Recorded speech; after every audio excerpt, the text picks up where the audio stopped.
quand j'étais au chômage, je me suis sentie comme un footballeur remplaçant. En me plongeant dans des interviews, dans des documentaires et en rencontrant des footballeurs, je me suis reconnue en fait dans leurs paroles. Par exemple, Vikas Dorasso dit pendant la Coupe du Monde 2006, je ne suis pas supporter, je ne suis pas spectateur, je suis joueur de foot et je ne joue pas au foot. Et ça, c'est une phrase qui m'a énormément marquée et quand je me suis plongée dedans, j'avais l'impression qu'en fait, il parlait de moi. Je suis comédienne et je ne suis jamais sur scène.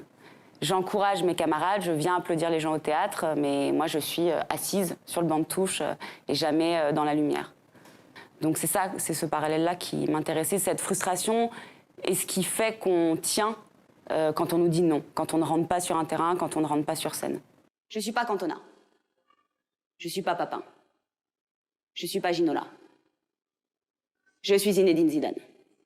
Je suis la prochaine grande comédienne du XXIe siècle. Comme un comédien, un footballeur, même s'il sait qu'il ne va pas rentrer, au fond de lui, il a quand même une lueur d'espoir qu'un jour, peut-être, il va rentrer. Je me dis que si Franck Leboeuf, qui était remplaçant depuis le début de 98, est rentré sur le terrain le soir de la finale, alors oui, tout est toujours possible. Comme les footballeurs, les comédiens, ils ont besoin qu'on leur dise oui. Ils ont besoin qu'on les regarde. Un footballeur, il ne peut pas jouer tout seul dans sa chambre. Un comédien, il ne peut pas jouer tout seul dans sa chambre.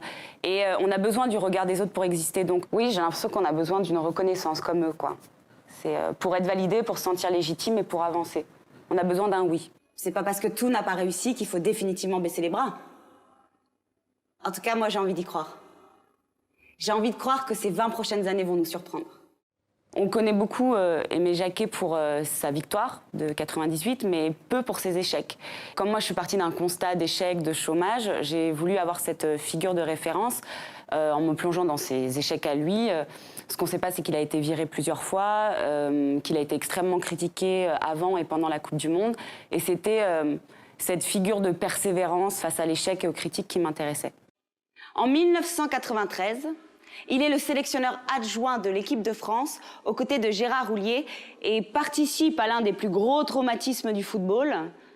La France perd contre la Bulgarie et enterre ses espoirs de Coupe du Monde américaine. Gérard démissionne et Aimé Jacquet devient le sélectionneur officiel de l'équipe de France. À titre provisoire, c'est-à-dire en attendant de trouver quelqu'un d'autre.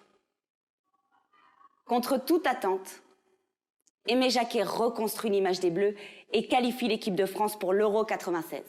Il y a un vrai parallèle entre une équipe de foot et une équipe de théâtre parce que, par exemple, Aimé Jacquet parle donc de collectif, de jeu, de jouer ensemble. Ça, c'est des vraies phrases de metteur en scène. Jouez avec les autres, ne jouez pas tout seul.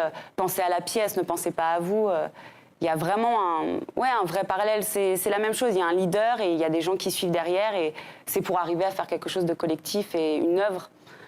Donc Aimé Jacquet, ça sera une Coupe du Monde et un metteur en scène, ça sera une belle pièce de théâtre.